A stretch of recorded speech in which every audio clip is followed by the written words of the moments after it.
Sifuha Rabbi nasfa. Katakan kepada mereka, Tuhanku akan menghancurkannya sehancur-hancurnya. Fayadharuha qa'an safsafa la tara fiha iwajan wala amta. Allah akan jadikan bumi ini rata gitu loh. Sekarang bumi ini nggak rata. Ada dataran tinggi, ada dataran rendah. Ada gunung dan ada lembah. Tapi kelak semuanya akan rata sama tanah. Maka hendaklah kita senantiasa ingat kepada Allah Azza wa Jal, bahwa kita miliknya dan kita akan kembali kepada Allah. Wa bihi nasta'in ala umurid dunya waddin. Dan kepada Allah kita meminta pertolongan dalam urusan-urusan dunia kita dan urusan agama kita. Kita sibuk jemaah dari pagi sampai malam. Coba dipikirkan, berapa persen dari kesibukan kita yang untuk akhirat? Kita sering mendapatkan wejangan agar menyeimbangkan antara dunia dan akhirat katanya, tapi buktinya dusta. Kita SD belajar agama berapa jam? Berapa jam? 2 atau 3? SMP? SMA? Kuliah? Ada satu fase kita berhenti belajar agama. Kuliah ada nggak pelajaran agama? Semester 1 kalau nggak salah, 2 SKS. Habis gitu selamat tinggal. Maka tadi slogan-slogan yang mengatakan menyeimbangkan dunia dan akhirat, benar seharusnya seperti itu, tapi realitanya enggak. Allah mengatakan bal tu'thirunal hayatad dunya, kalian lebih mementingkan kehidupan dunia. Wal akhiratu khairu wa abqa, sedangkan akhirat itu lebih baik dan lebih kekal. Kita lihat bagaimana orang tua kita meninggal dunia, pergi, yang mereka bangun nggak dibawa. Kita lihat nenek-nenek kita. Kita lihat bagaimana Indonesia merdeka. Kemana mereka? Mereka tidak merasakan kemerdekaan. Mereka mati. Mereka meninggal dunia. Dan tidak ada yang mereka bawa. Allahumma salli wa sallim ala abdika wa rasulika Sayyidina wa maulana Muhammadin wa ala alihi wa ashabi ajmain. Ya Allah, semoga salawat dan salam, berkah dan nikmat senantiasa Engkau curahkan untuk hamba kekasih-Mu, untuk baginda Nabi kita Muhammad alaihi salatu wassalam, untuk keluarga beliau, untuk istri-istri beliau, untuk putra-putri beliau, dan untuk seluruh sahabat Nabi. Semoga Allah meridai kita bersama mereka.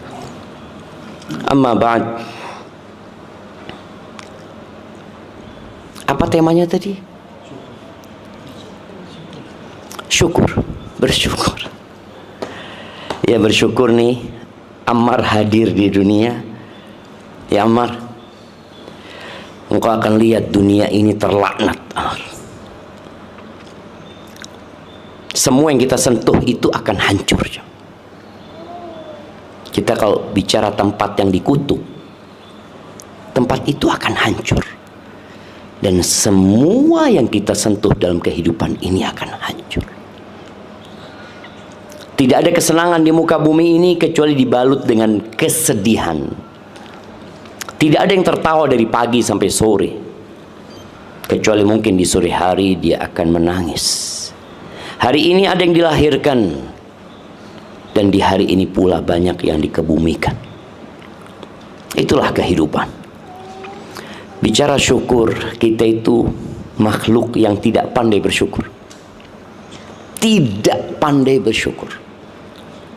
Allah sudah membuat pernyataan di dalam Al-Quran Al-Azim. Allah mengatakan wa qalil Qalil itu artinya apa? Sedikit. Wa qalilun min ibadiyas syakur. Sedikit dari hambaku yang pandai bersyukur. Yang ada dia terus ingin lebih. Dia ingin lebih, dia ingin lebih lagi. Jamaah rahimakumullah, sebuah surat pendek yang insyaallah semuanya menghafalnya kalau mau. Surat itu surat At-Takatsur, yang kalau kita baca terjemahannya artinya apa?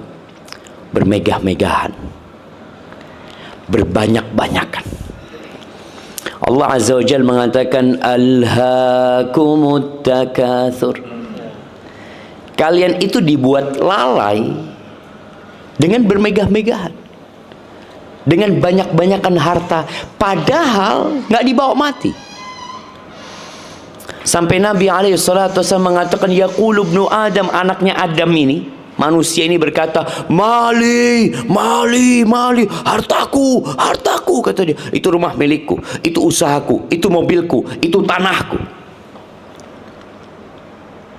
Dia nggak sadar bahwa dia nggak punya apa-apa, tapi merasa milikku, karena memang di dunia ini ada hak milik. Kalau rumah, sertifikat SHM. Kalau kendaraan, BPKB. Yang antum bawa waktu naik kendaraan apa? STNK. Yang dibutuhkan oleh manusia apa sebenarnya? STNK. Untuk jalan aja gitu loh.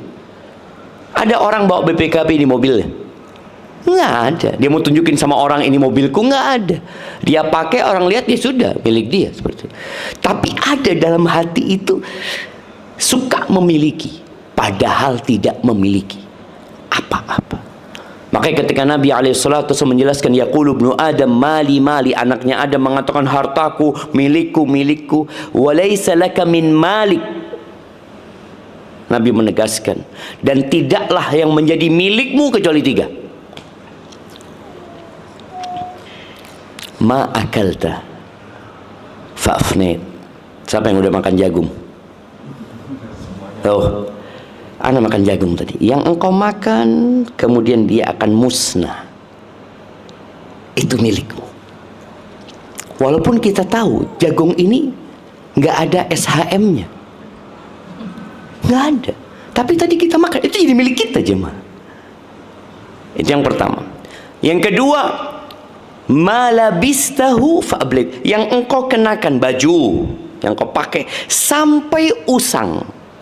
Ada orang pakai baju sampai rusak, sampai nggak bisa dipakai, itu milikmu, itu hartamu.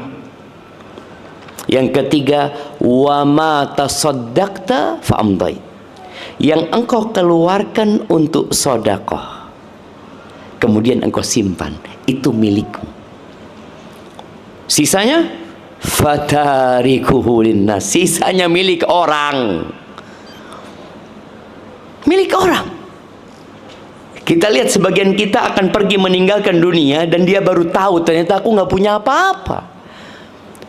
Bahkan kita lihat ya bagaimana anak yang sayang sama orang tuanya, ketika orang tuanya mati itu jamnya dibuka jam. Kalau dia seorang wanita, Anda melihat ketika ibu Anda meninggal dunia, rahimahullah ta'ala, kita harus buka antingnya. Kita buka. Gelang yang dia pakai, kita harus buka. Benar, dia nggak punya apa-apa, jemaah. Tapi ambisi kepada dunia membuat kita lupa dengan harta kita. Sampai Nabi SAW pernah bertanya kepada para sahabatnya, siapa yang harta orang lain lebih dia cintai daripada harta dia?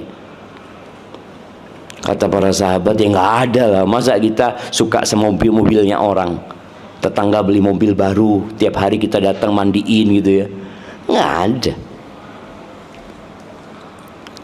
Kata Nabi SAW, kalian itu lebih cinta sama harta orang lain ya. Harta yang kita kumpulkan ya di rekening punya siapa? Punya siapa? Punya orang lain. Kita ini hanya ngumpulin. Dan terbukti kita merasakan harta orang lain. Yang orang tuanya meninggal, merasakan. Oh, ternyata bukan hartanya bapak, hartanya aku. Dan kita nggak ambil pelajaran. Kita nanti akan seperti itu. Kita kerja, masukin rekening, kita tumpuk, kita beli tanah, kita beli rumah, ini itu. Coba tanyakan, milikmu? Bukan.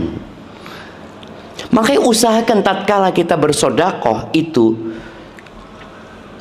ya paling tidak lebih banyak daripada yang kita simpan. Bisa seperti itu jamaah? Padahal milik kita loh, itu milik kita. Yang kita sedekahkan itu milik kita. Dan kita tahu ya, pada hari kiamat akan ada hisab. Ana ingin mengingatkan ini karena sebagian kita mungkin pernah bersedekah dengan jumlah besar. Mungkin pernah sedekah dengan jumlah 1 miliar, 2 miliar. Tapi mungkin ada orang-orang yang sedekahnya cuma 5.000. Bisakah 5.000 ini ngalahkan 2 miliar? Bisa jemaah. Allah itu maha adil. Pada hari kiamat perhitungan itu pakai persentase. Ingat persentase. Nabi SAW mengatakan sabaqa dirhamun mi'ata dinar. 1 dirham itu bisa mengalahkan 100 dinar. Dirham ini uang perak, dinar ini uang emas. 1 dirham ini ya mungkin 200.000. Bisa mengalahkan 500 juta. Gimana ceritanya 200.000 bisa mengalahkan 500 juta? Kita kan kadang-kadang bangga, oh anak sodako banyak anak. Kata Nabi SAW, tuh orang hanya punya uang 2 dirham. Uang dia cuma 2 dirham. Nggak punya lainnya dia, bas itu uang dia. Sebagian kita itu rumahnya ngontrak, nggak punya rumah dia.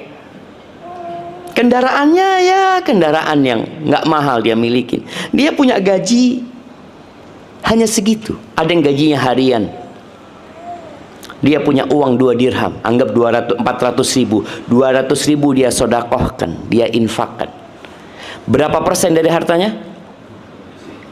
50%.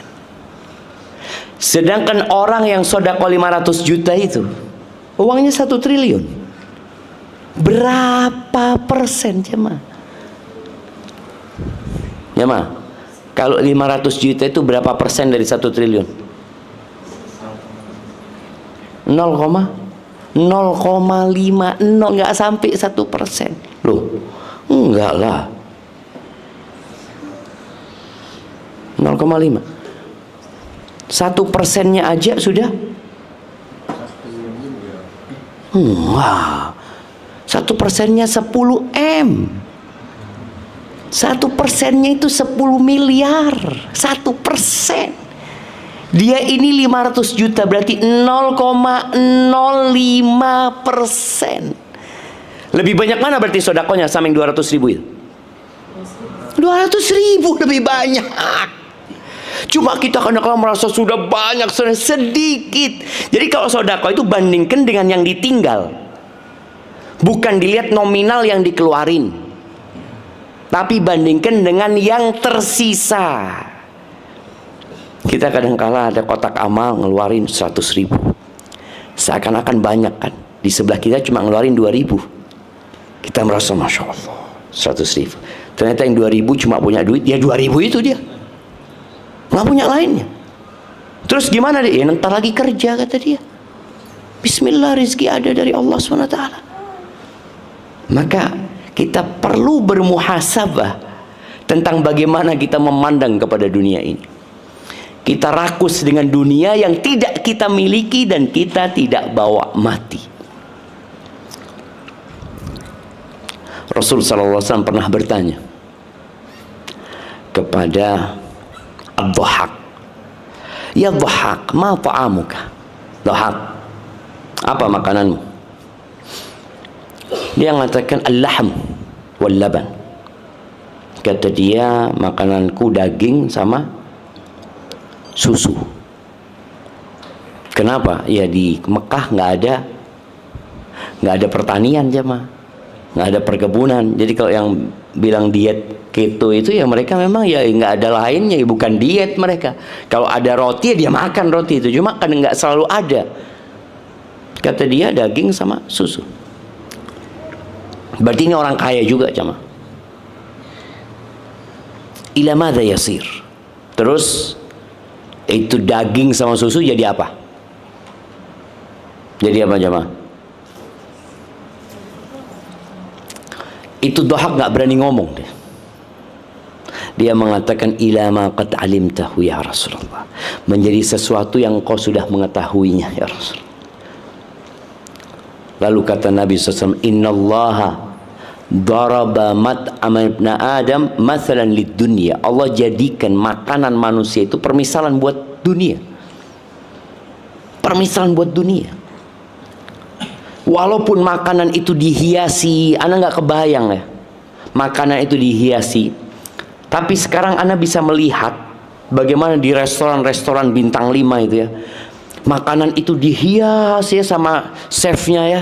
Makannya cuma dikit, jemaah. Di model gini, model gini. Jadi apa nanti, jemaah? Mau di model kayak apapun tetap jadi kotoran. Dan itu dunia, jemaah. Terus nggak boleh kaya? Boleh kaya. Kata Nabi SAW, la ba'sa bil ghina, nggak apa-apa kaya itu, nggak apa-apa. Tapi ada satu syarat. Apa syaratnya? Jemaah, apa syaratnya jadi orang kaya? Syaratnya takwa. Jadi pernah di Masjid Nabawi ini para sahabat ngomong urusan dunia, urusan fulus ya, ini itu. Belum ada Rasulullah SAW. Tahu-tahu Nabi keluar dari rumahnya. Mereka bertanya, ya Rasulullah, kita ini ngomong urusan kekayaan ini, kata dia. Kata Nabi SAW, la ba'sa bil ghina, nggak apa-apa kaya itu, limanittaqa, asalkan orang itu bertakwa. Sebagian kita ketika kaya ternyata semakin miskin. Apa yang menyebabkan dia semakin miskin? Ambisi. Ana dulu berpikir ya, orang kalau kaya itu enak hidupnya, ibadahnya lebih banyak. Mungkin dia bisa tiap hari hatam, baca 3 juz Al-Quran. Oh, dia nggak ngapa-ngapain, fulus sudah tinggal buka keran. Dia di masjid dari maghrib sampai isya, karena dia udah nggak mikirin fulus lagi gitu loh. Tapi ternyata harta ini punya efek samping. Kita tuh kalau beli obat berusaha untuk baca efek sampingnya. Pernah nggak kita baca efek sampingnya harta? Apa sih? Kalau aku punya fulus ini, kira-kira seperti apa bahayanya buat aku? Ternyata orang yang kaya itu merasa nggak butuh. Kalau nggak butuh sama orang, nggak apa-apa. Tapi kalau sudah sampai nggak butuh sama Allah, itu yang bahaya.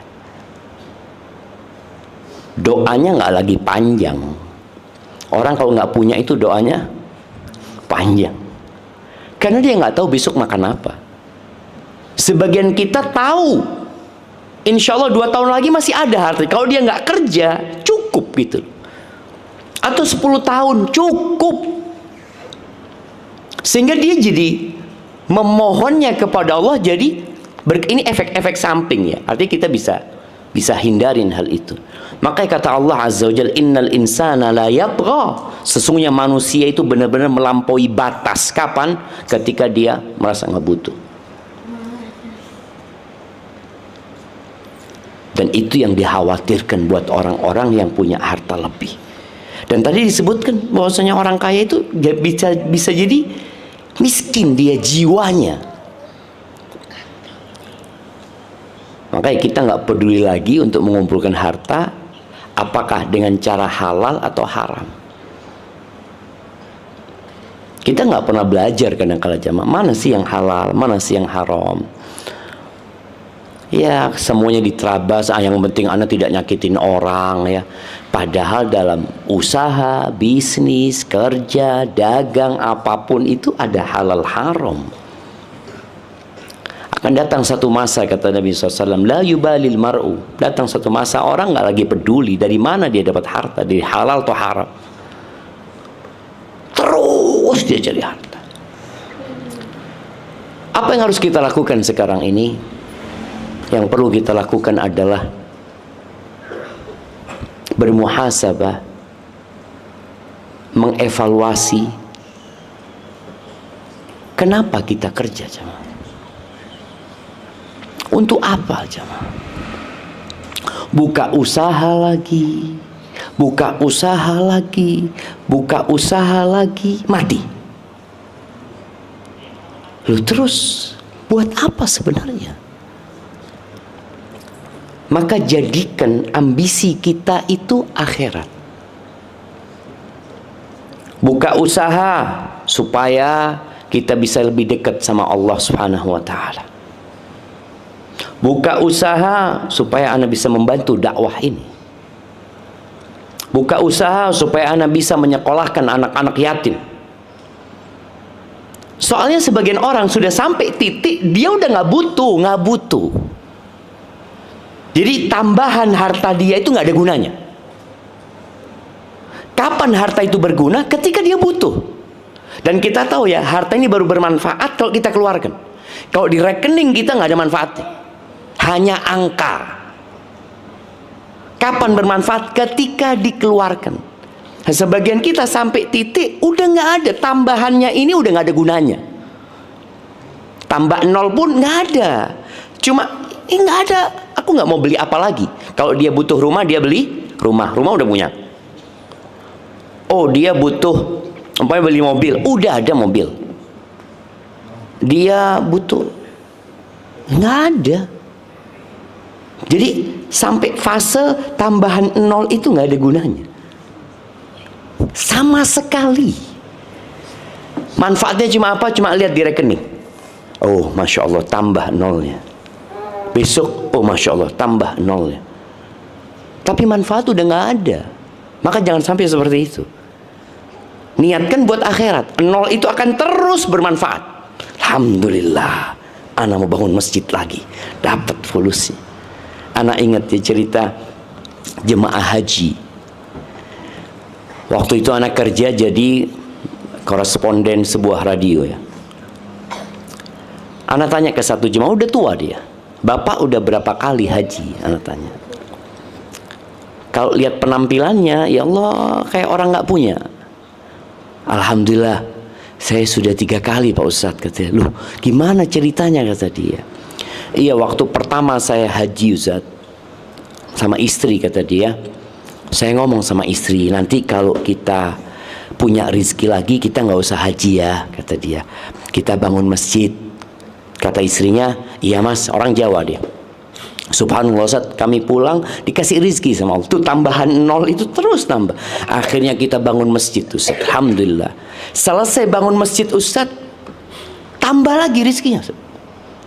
Akhirnya kita berangkat haji lagi, daftar haji lagi. Karena udah ngomong bangun masjid, tapi dikasih rezeki, berangkatlah haji. Ketika kita haji, kita ngomong sama istri, nanti kalau kita punya rezeki nggak usah haji ya, kata dia. Terus ya sudah, kita aspal jalan di kampung. Orang kampung nih, alhamdulillah Ustaz, kami pulang punya rezeki, nol itu bertambah ya. Kami aspal jalan kampung itu Ustaz, dikasih rezeki lagi sama Allah SWT. Akhirnya berangkat yang ketiga ini Ustaz. Mampukah kita seperti itu? Jadi nol itu tetap ada gunanya buat kita, bukan berhenti. Nol itu berhenti, nggak keluar dari rekening kita, berarti nggak ada manfaatnya. Kata Nabi alaihissalatu wassalam, man kanatid dunya hammahu, barang siapa yang dunia jadi ambisinya, ja'alallahu faqrahu baina ainaihi, Allah akan jadikan kefakiran di antara kedua matanya. Jadi kemana-mana takut miskin dia, padahal banyak hartanya. Ada kekhawatiran, takut bangkrut, takut gagal, banyak. Makanya kenapa di masa sekarang ini ada asuransi? Sejak kapan ada asuransi, jam? Sejak manusia ambisi dunianya sudah nggak ketulungan. Pernah lihat becak diasuransikan? Apa yang diasuransikan? Mobil mewah. Padahal becak ini kalau rusak, ya udah nggak punya lagi dia.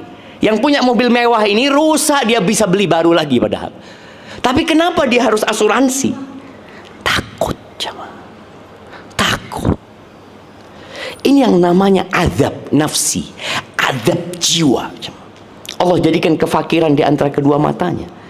Mau tidur mikirin dunia, bangun tidur mikirin dunia. Wasyattata alaihi syamla, urusannya dicerai-beraikan, ruwet.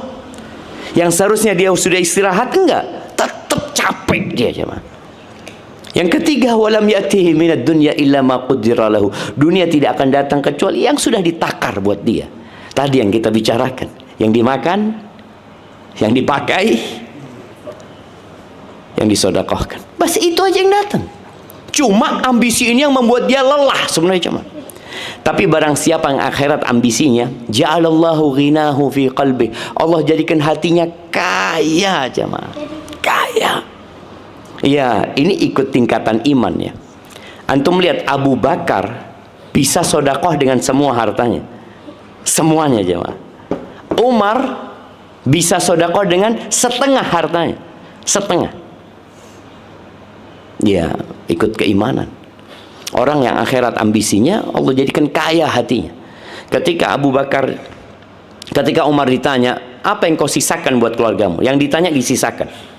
Karena ingat, hitungannya persentase. Seperti ini ya Rasulullah, berarti separuhnya.